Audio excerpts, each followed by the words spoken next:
ബാലന്റെയും ഗോമതിയുടെ ഇന്നത്തെ നല്ലൊരു കഥ കേട്ടാലോ? വീഡിയോ ഇഷ്ടപ്പെടുവാണെങ്കിൽ ഒന്ന് ഹൈപ്പ് ചെയ്യാൻ മറക്കരുത് കേട്ടോ. അങ്ങനെ നമ്മൾ കാണുന്ന ഒടുവില് ബാലനും ആര്യനും ആകാശവും എല്ലാം ചേർന്ന് അലോകനെ അച്യുതനെയൊക്കെ പഞ്ഞിക്കിടുന്നുണ്ട്. ഒടുവില് അലോകനോട് പറഞ്ഞു, എടാ മാപ്പ് പറയടാന്ന് പറഞ്ഞോണ്ട് മീനുവിനെ ഫോൺ വിളിച്ചു കൊടുക്കണം ആകാശ്. മാപ്പെന്ന് മാത്രം പറഞ്ഞു. ഇങ്ങനെയാണോടാ മാപ്പ് പറയുന്നത്? മാപ്പ് മീനു ചേച്ചിന്ന് പറയാൻ പറഞ്ഞു. പക്ഷേങ്കില് അത് പറയാനായിട്ട് അലോ കൂട്ടാക്കില്ല. എന്നെ കൊണ്ട് പറ്റില്ല എന്ന് പറഞ്ഞു. നിന്നെ കൊണ്ട് പറ്റില്ല, ഒറ്റ അടിയായിരുന്നു അവരെ കണ്ണം തീർത്ത ആകാശം. പറയടാന്ന് പറഞ്ഞു. ബാലൻ പറഞ്ഞു, നിന്റെ ചേച്ചി അവള് പറയടാന്ന് പറഞ്ഞു. ഒടുവില് ക്ഷമിക്കണം മീനാഴ്ച ചേച്ചിന്ന് തന്നെ പറഞ്ഞു. ഈ ഭയം വേണം, അറിയാലോ. ഇനി മേല ദേവമംഗലത്ത് കയറി കളിച്ചാണ്ടല്ലോ. ഇങ്ങനെയൊന്നും ആയിരിക്കില്ല മോനെ അലോകെ നീ പോണതെന്ന് ആരിനും പറഞ്ഞു. നല്ല രീതിയിൽ ചത കിട്ടിയിട്ടുണ്ടായിരുന്നു. എഴുന്നേറ്റ് നിൽക്കാൻ പോലും അവർക്ക് പറ്റുന്നുണ്ടായിരുന്നില്ല. ആ സമയത്ത് മീനാക്ഷി ഹാളിലേക്ക് വന്നു. അവിടെ മിത്രയും ഗോമതി ശ്രീദേവി എല്ലാം കൂടെ സംസാരിച്ചിരിക്കുമ്പോഴത്തേനുമാണ് മീനാക്ഷിയുടെ വരവ്. മീനാക്ഷി വന്നിട്ട് ഗോമതി അങ്ങോട്ട് പിടിച്ചെഴുന്നേൽപ്പിച്ചു. എന്നിട്ട് വട്ടം ചുറ്റിക്ക് വേണ്ടിട്ട്, നീ എന്താ മോളെ കാണിക്കണേ? എനിക്ക് തല ചുറ്റുന്നുണ്ടെന്ന് പറഞ്ഞു. പിന്നെ അമ്മയുടെ ഒരു തല ചുറ്റല്. ഭയങ്കര സന്തോഷത്തിലായിരുന്നു മീനാക്ഷിയുടെ പ്രകടനം. ഒടുവില് അങ്ങനെ കൈ വിട്ട് കഴിഞ്ഞപ്പോഴത്തേനും ഗോമതിക്ക് തല ഇറങ്ങി. ഗോമതി പറഞ്ഞു, എനിക്ക് തല ഇറങ്ങുന്നുണ്ട്, ഇത്തിരി വെള്ളം കൊണ്ടുവരാൻ പറഞ്ഞു. പെട്ടെന്ന് മീനാക്ഷി അകത്ത് പോയി ഇത്തിരി വെള്ളമല്ല എടുത്തോണ്ട് കൊടുത്തു. ഗോമതി അവിടെ ഇരുന്നിട്ട് ചോദിച്ചു, എന്താ മീനു നീ ഇതെന്താ കാണിച്ചെന്ന് ചോദിച്ചു. അതെ, സന്തോഷം വന്നിട്ട് നമ്മൾ ഇതിനെ പ്രകടിപ്പിക്കണ്ടെന്ന് ചോദിച്ചു. അപ്പോഴേക്കും ശ്രീദേവി ചോദിച്ചു, സന്തോഷം അതെന്താ? അതിന് കാരണമുണ്ട് ശ്രീദേവി ചേച്ചി എന്ന് പറഞ്ഞു. കാരണോ? ഇവിടുന്ന് അച്ഛനും പിന്നെ ഈ വീട്ടിലുള്ള ആൺകുട്ടികളൊക്കെ എന്ത് പറഞ്ഞിട്ട് എവിടെ നിന്ന് ഇറങ്ങിപ്പോയെന്ന് ചോദിച്ചു. എന്ത് പറഞ്ഞിട്ട്? കടയിലേക്ക് പോകുമെന്ന്. ആണല്ലോ, പക്ഷെ അവരങ്ങോട്ടേക്കല്ല പോയെന്ന് പറഞ്ഞു. പിന്നെയോ? അച്ഛനും മക്കളും കൂടെ പോയതേ കൃഷ്ണമംഗലക്കാരോട് കണക്ക് ചോദിക്കാനാന്ന് പറഞ്ഞു. കണക്ക് ചോദിക്കാനോ? അതെ. ആ അച്യുതനങ്ങളുണ്ടല്ലോ, അച്യുതനങ്ങളുടെ നല്ല രീതിയിൽ തന്നെ കൊടുത്തിട്ടുണ്ടെന്ന് പറഞ്ഞു. അത് കേട്ട് കഴിഞ്ഞപ്പോ ഗോമതിക്ക് ഭയങ്കര സന്തോഷമായി. അപ്പോഴേക്കും മിത്ര ചോദിച്ചു, അലോകിനിട്ട് കൊടുത്തില്ലേ? അവനിട്ടും കൊടുത്തിട്ടുണ്ട്, നല്ല രീതിയിൽ തന്നെ രണ്ടറത്തിനും കൊടുത്തിട്ടുണ്ടെന്ന് പറഞ്ഞു. മിത്ര പറഞ്ഞു, ഇപ്പോഴൊരു സമാധാനമായെന്ന് പറഞ്ഞു. ശ്രീദേവിക്കും എല്ലാവർക്കും ഭയങ്കര സന്തോഷമായി. എല്ലാവരും സന്തോഷത്തോട് ചിരിക്കുകയാണ്. അപ്പോഴേക്കും മീനാക്ഷി പറഞ്ഞു, ഇപ്പോഴേ എനിക്കൊരു സമാധാനമായത്. അതെന്താ? ശ്രീദേവി ഇച്ചിരി മുഖത്തൊരു ചിരി വന്നല്ലോ, ഒരു സന്തോഷം വന്നല്ലോ. കുറെ ദിവസങ്ങളായിട്ട് അതൊന്നും ഉണ്ടായിരുന്നില്ലോ എന്ന് പറഞ്ഞു. ആ സമയം ശ്രീദേവി പറഞ്ഞു, അത് പിന്നെ ചില സമയത്ത് നമ്മൾ ഇങ്ങനെയുള്ള കാര്യങ്ങളൊക്കെ കേട്ട് കഴിയുമ്പോഴത്തേനും നമുക്കൊരു സന്തോഷമൊക്കെ ഉണ്ടാവും. പക്ഷെ അത് അധിക സമയമൊന്നും ഉണ്ടാകത്തില്ല മീനു എന്ന് പറഞ്ഞു. മീനാക്ഷി വന്നിട്ട് ശ്രീദേവിയുടെ കൈ പിടിച്ചിട്ട് പറഞ്ഞു, അതെ, ഈ വീട്ടിൽ എപ്പോഴും ഇങ്ങനെ ഇരിക്കുന്നതുകൊണ്ടാ ഞങ്ങളൊക്കെ എന്ന് പറഞ്ഞിട്ടുണ്ടെങ്കിൽ പുറത്തു പോയിട്ട് വൈകുന്നേരം വന്ന് കയറുന്നേ. പക്ഷെ മീനാക്ഷിച്ച് സദാസമയം ശ്രീദേവിച്ച് സദാസമയം ഇവിടെ തന്നെയല്ലേ ഇരിക്കുന്നത്, വേറെ എൻഗേജ് ആവുന്നൊന്നും ഇല്ലല്ലോ, അതുകൊണ്ടുള്ള ബുദ്ധിമുട്ടാ. ഒരു കാര്യം ചെയ്യാം, ഞാനൊരു ഐഡിയ പറയട്ടെ എന്ന് ചോദിച്ചു. അപ്പോഴേക്കും ഗോമതി ചോദിച്ചു, എന്താ ഐഡിയ മീനു എന്ന് ചോദിച്ചു. ശ്രീദേവി എടുത്ത് പഴയതുപോലെ തന്നെ കടയിൽ പോട്ടെ, ഗോമതി സ്റ്റോഴ്സിൽ പോട്ടെ, അവിടെ പോയി എൻഗേജഡ് ആയി കഴിയുമ്പോൾ കുഞ്ഞിനെ കുറിച്ചൊന്നും ചിന്തിക്കില്ല എന്ന് പറഞ്ഞു. ശ്രീദേവി പറഞ്ഞു, ഞാൻ ഒരിടത്തേക്കും ഇല്ല, അതൊന്നും ശരിയാകത്തില്ലെന്ന് പറഞ്ഞു. അതെന്താ? ഞാൻ ഈ റൂമും വീടും ഒക്കെ വിട്ട് ഒരിടത്തേക്കും ഇല്ലാന്ന് പറഞ്ഞു. ഇവിടെ ആകുമ്പോൾ എൻ്റെ കുഞ്ഞിവിടെ എവിടെയോ ഉണ്ടെന്നൊരു ചിന്ത എൻ്റെ മനസ്സിലേക്ക് വരുന്നുണ്ട്. ഇവിടെ വിട്ടുപോകാൻ ഞാൻ ഒരിക്കലും ആഗ്രഹിക്കുന്നില്ല എന്ന് പറഞ്ഞു. അത് കേട്ടപ്പോൾ മീനാക്ഷി പറഞ്ഞു, അങ്ങനെയാണെങ്കിൽ ചേച്ചി ഒരു കാര്യം ചെയ്യുക, തൽക്കാലത്തേക്ക് ഇങ്ങനെ മുന്നോട്ട് പോട്ടെ, പിന്നെ ചേച്ചിക്ക് എപ്പോഴേലും പോകണമെന്ന് ആഗ്രഹം തോന്നുവാണെങ്കിൽ ചേച്ചി പറയണം, അതായത് ചേച്ചി ഗോമതി സ്റ്റോഴ്സിലേക്ക് പോകണമെന്ന് പറഞ്ഞു. ഇങ്ങനെ ഈ വീട്ടിനകത്ത് അടച്ചിട്ടിരുന്ന് ചേച്ചിയുടെ ജീവിതം തകർക്കാനുള്ള അല്ലെന്ന് പറഞ്ഞു. ഒരു ഉപദേശമൊക്കെ കൊടുക്കുന്നുണ്ട്.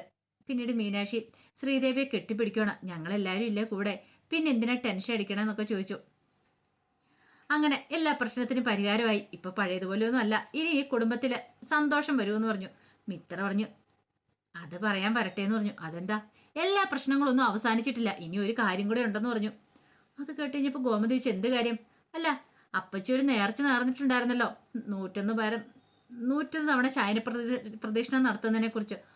ഓ അതോ? അത് കൊള്ളാലോ. അപ്പൊ അമ്മ ഇനി അച്ഛനെ കൊണ്ട് ശയന പ്രദക്ഷിണം നടത്തിക്കണം അല്ലേന്ന് മീനാക്ഷി ചോദിച്ചു. അത് പിന്നെ ഞാൻ ചെയ്യിച്ചോളാന്ന് പറഞ്ഞു. ചെയ്യിക്കണം. അമ്മ ഉദ്ദേശിച്ചോളം തന്നെ കാര്യം നടന്നില്ലേ? അമ്മ ദേവിയോട് പ്രാർത്ഥിച്ചു, അപ്പൊ തന്നെ അവർക്കിട്ട് പണി കിട്ടിയില്ലേ കൃഷ്ണമംഗലംകാർക്ക്. അപ്പൊ ഇനി അമ്മയുടെ നേർച്ച നിറവേറ്റണമെന്ന് പറഞ്ഞു. ഞാൻ നിറവേറ്റിക്കോളാം, ഞാൻ ബാലേട്ടനെ കൊണ്ട് 101 തവണ ശയനപ്രദക്ഷിണം നടത്തിക്കോളാം എന്നൊക്കെ പറഞ്ഞു. ദേവിമല ക്ഷേത്രത്തിന് ചുറ്റും. അപ്പോഴേക്കും ബാക്കി എല്ലാവരും കൂടെ ചിരിക്കുകയാണ്. കാരണം ഗോമതിയുടെ ആ കാര്യങ്ങളൊക്കെ ഓർത്തിട്ട് ഗോമതി പെട്ടെന്നുള്ള ആവേശത്തിൽ പറഞ്ഞു പോയതാണ്. 101 തവണ ശയനപ്രദക്ഷിണം നടത്തിക്കോളാം എന്നൊക്കെ പറഞ്ഞുകൊണ്ട് ഒരു നേർച്ച ചേർന്നാണ്. പക്ഷേ എങ്കിൽ ഇങ്ങനെയാവുമെന്ന് പ്രതീക്ഷിച്ചില്ല. ഇനിയിപ്പോൾ ഇത് ബാലേട്ടനോട് പറയുമ്പോൾ എങ്ങനെയാവുന്നൊരു ടെൻഷനൊക്കെ ഉണ്ടായിരുന്നു. എന്നാലും കുഴപ്പമില്ല, താൻ ഉദ്ദേശിച്ച കാര്യം നടന്നല്ലോ എന്നൊക്കെയാണ് ചിന്തയായിരുന്നു ഗോമതിയുടെ മനസ്സിൽ. കുറെ സമയം കഴിഞ്ഞപ്പോൾ മീനാക്ഷി മുറിയിലേക്ക് വന്നിട്ട് ഇങ്ങനെ ആലോചിക്കുകയാണ്. ശേ, ആകാശിനോട് എങ്ങനെ സംസാരിക്കണം? ആകപ്പാടെ നാണക്കേടായി. എങ്ങനെ ആകാശിന്റെ മുഖത്ത് നോക്കും? സോറി പറയാം മീനു, നീ ചെയ്ത് ഒട്ടേ ശരിയായിട്ടുള്ള കാര്യമല്ല എന്ന് മീനുവിന്റെ മനസാക്ഷി പറയണം. അപ്പൊ പിന്നെ ഞാൻ എന്ത് ചെയ്യണമായിരുന്നു? ആകാശ് എന്നോട് അങ്ങനെയൊക്കെ ചെയ്തോണ്ടല്ലേ എന്ന് മീനാക്ഷി തിരിച്ചും തന്നെ മനസാക്ഷിയോട് സംസാരിക്കുകയാണ്. അപ്പോഴേക്കൂടെ ആകാശം അങ്ങോട്ട് വരുന്നേ. ആകാശ് കേട്ടു മീനാക്ഷി തന്നെ സംസാരിക്കുന്നേ. ഒടുവിൽ ആകാശ് പറഞ്ഞു, അതെ, എനിക്ക് അങ്ങോട്ട് കയറി വരാവോ ഈ സംസാരം കഴിഞ്ഞെങ്കിലെന്ന് ചോദിച്ചു. പെട്ടെന്ന് മീനാക്ഷി ഒന്ന് ചമ്മി. അങ്ങനെ ആകാശ് കയറി വന്നു കഴിഞ്ഞിട്ട് ചോദിച്ചു, അല്ല നീ എന്താണെങ്കിലും എന്നോട് അങ്ങനെയൊക്കെ ചെയ്യുന്നു ഞാൻ സ്വപ്നത്തിൽ പോലും പ്രതീക്ഷിച്ചില്ല കേട്ടോ മീനു. അത് പിന്നെ ആകാശം ഞാന് വേണ്ട, കൂടുതലൊന്നും പറയണ്ട. നീ എന്നോട് എന്താ പറഞ്ഞേ? നീ അവിടെ വെച്ച് പറഞ്ഞു ഓരോ വാക്കുകളും എന്റെ മനസ്സിലുണ്ട്, ഞാൻ മറന്നിട്ടില്ല എന്ന് പറഞ്ഞു. സോറി ആകാശേ. സോറിയോ? എന്ത് സോറി? ഇങ്ങനാണോ സോറി പറയണേ? എനിക്ക് സോറി ഒന്നും വേണ്ടെന്ന് പറഞ്ഞു. അങ്ങനെ പറയരുത്, സോറി പറഞ്ഞല്ലോ. അതെ, ഒരു ഉമ്മ തരുവാണെങ്കിൽ ഞാൻ സമ്മതിച്ചെന്ന് പറഞ്ഞു. ഉമ്മയാ? എന്തുമ്മ? എന്നാ വേണ്ട, ഉമ്മ തരാൻ ബുദ്ധിമുട്ടുണ്ടെങ്കിലേ സോറി ഞാൻ സ്വീകരിക്കില്ല എന്ന് പറഞ്ഞു. ഒടുവില് മീനാക്ഷി ആകാശിനെ ചേർത്ത് പിടിച്ചിട്ട് ഉമ്മ കൊടുക്കുന്നുണ്ട്. പിന്നീട് ആകാശ് മീനുവിന്റെ കയ്യിലേക്ക് പിടിച്ചപ്പോൾ മീനു പറഞ്ഞു, വേണ്ട മോനെ, ഉദ്ദേശം എന്താന്ന് എനിക്ക് മനസ്സിലായെന്ന് പറഞ്ഞു. അപ്പോഴേക്കും ആകാശം മീനുവിനെ ചേർത്ത് പിടിച്ചിട്ട് ചോദിച്ചു, അല്ല നീ എങ്ങനെ ആ സമയം അതിജീവിച്ചെന്ന് ചോദിച്ചു. എനിക്കിപ്പോഴും നല്ല ബുദ്ധിമുട്ടുണ്ടായിരുന്നു പറഞ്ഞു. അത് കേട്ടപ്പോൾ മീനാക്ഷി പറഞ്ഞു, എൻ്റെ മനസ്സിലൊരു ആഗ്രഹം മാത്രമേ ഉണ്ടായിരുന്നുള്ളൂ, ഞാൻ നിരപരാധിയാന്നുള്ള കാര്യം പുറത്തു വരണം. പിന്നെ എന്നെ ഇതിലേക്ക് തള്ളിയിട്ട് ആകാശാണല്ലോ, ആകാശ് കാരണമാണ് എനിക്ക് ഇങ്ങനെയൊക്കെ സംഭവിച്ചതെന്ന് ഞാൻ വിചാരിച്ചേ. അപ്പോൾ ആകാശിന്റെ മുന്നിൽ തനിക്ക് ജയിക്കണം എന്നൊരു ചിന്ത മാത്രമേ ഉണ്ടായിരുന്നുള്ളൂ. അപ്പോൾ അതുകൊണ്ടൊക്കെ ഞാൻ ആത്മവിശ്വാസം കയ്യിലെടുത്തെന്ന് പറഞ്ഞു. അത് കേട്ട് കഴിഞ്ഞപ്പോൾ ആകാശ് പറഞ്ഞു, എന്നിട്ട് നിനക്ക് എന്നെ വിശ്വാസം ഇല്ലായിരുന്നല്ലേ? എങ്ങനെ വിശ്വസിക്കും ആകാശേ? ഇതിനു മുമ്പ് ഫയൽസും കാര്യങ്ങളൊക്കെ ആകാശം അടിച്ചു മാറ്റി എടുത്തുകൊണ്ട് പോയതല്ലേ? അപ്പം അതൊക്കെ എൻ്റെ മനസ്സിൽ കിടക്കുമല്ലേ? ഞാൻ കരുതി അങ്ങനെ തന്നെയായിരിക്കും ഇത്തവണ സംഭവിച്ചിട്ടുണ്ടായിരിക്കുക, എന്നെ കൊടുക്കാൻ വേണ്ടിയിട്ട് ആകാശ് ചെയ്തായിരിക്കും എന്ന്. പക്ഷെ അങ്ങനെയല്ല എന്നുള്ള കാര്യം ഞാൻ അറിഞ്ഞിട്ടുണ്ടായിരുന്നില്ല. ഞാൻ അവിടെ ആകാശിനെ കുറ്റപ്പെടുത്തിക്കൊണ്ടിരിക്കുമ്പോൾ ആകാശ് ഇവിടെ എനിക്ക് വേണ്ടി ഓടി നടക്കുക എന്നുള്ള കാര്യം ആകാശ് പറഞ്ഞു. എന്ത് ചെയ്യാനാന്ന് പറ? നിന്റെ അടുത്ത് നിന്ന് ഇറങ്ങി കഴിഞ്ഞപ്പോൾ എനിക്ക് എന്ത് ചെയ്യണമെന്ന് പോലും അറിയണ്ടായിരുന്നില്ല.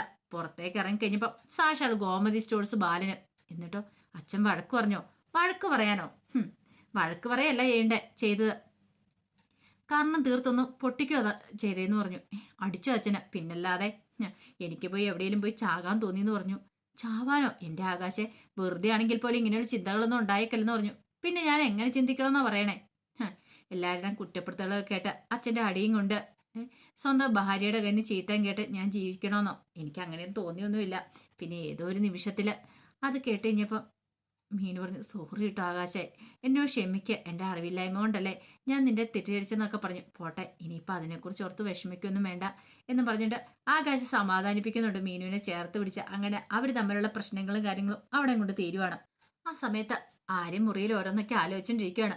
മിത്രം വന്നിട്ട് എന്താ ആര്യ, എന്താ ഇങ്ങനെ ഇത്ര ടെൻഷൻ, എന്താ ആലോചിച്ചുകൊണ്ടിരിക്കണമെന്ന് ചോദിച്ചു. അല്ല ഞാൻ കാരണമല്ലേ ഇത്രയും പ്രശ്നങ്ങളൊക്കെ? മീനാക്ഷി ചേച്ചി പൈസ തരാന്ന് പറഞ്ഞുകൊണ്ട് ഞാനാണെങ്കിൽ പിന്നെ കൂടുതലൊന്നും ചിന്തിച്ചുമില്ല. പാവം മീനാക്ഷി ചേച്ചി, അതുകൊണ്ടല്ലേ ഇത്തരം പ്രശ്നങ്ങളൊക്കെ ഉണ്ടായെന്ന് ചോദിച്ചു. ആര്യ സാരമില്ല, പോട്ടെ, ശരിക്കും പറഞ്ഞാൽ ആര്യനല്ല കാരണക്കാരൻ, ഞാനല്ലേന്ന് ചോദിച്ചു. കാരണം എൻ്റെ പഠിപ്പിന്റെ ആവശ്യത്തിന് വേണ്ടിട്ടല്ലേ ആര്യം പണവും കടം വാങ്ങിയെന്ന് ചോദിച്ചു.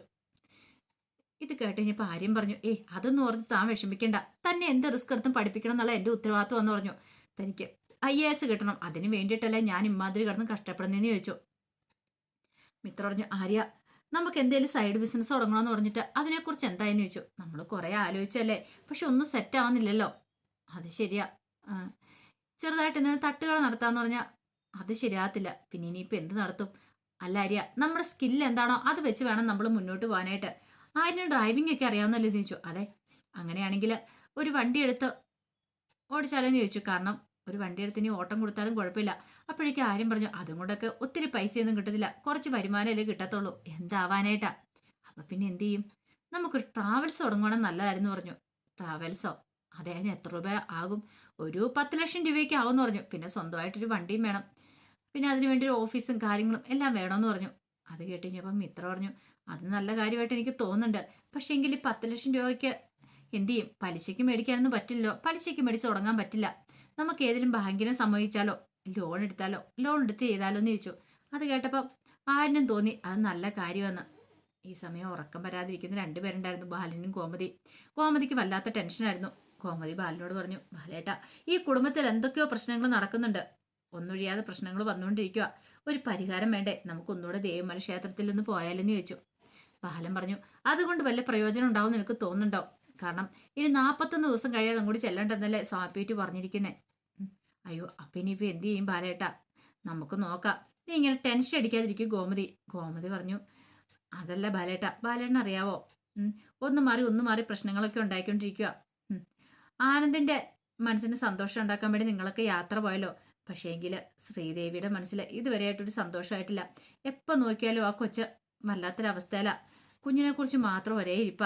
ഞങ്ങൾ പുറത്തു പോകാനായിട്ട് പ്ലാനൊക്കെ ചെയ്തിരുന്ന, പക്ഷെ ആ കൃത്യസമയത്ത് തന്നെ ഉദയഭാൻ സാർ വന്നു. അതുകൊണ്ട് പോക്കൊന്നും നടന്നില്ല എന്നൊക്കെ ബാലിനോട് പറയണം. അപ്പൊ അതിന്റെ വിശേഷങ്ങളൊക്കെയാണ് നമ്മൾ കാണുന്നത്. ഇതിന്റെ ബാക്കി വിശേഷങ്ങളുമായിട്ട് വൈകുന്നേരത്തെ പ്രമോയി വരാട്ടോ. ഒരിക്കൽ കൂടി എല്ലാവർക്കും ശുഭദിനം നേർന്നുകൊണ്ട് നിർത്തുന്നു.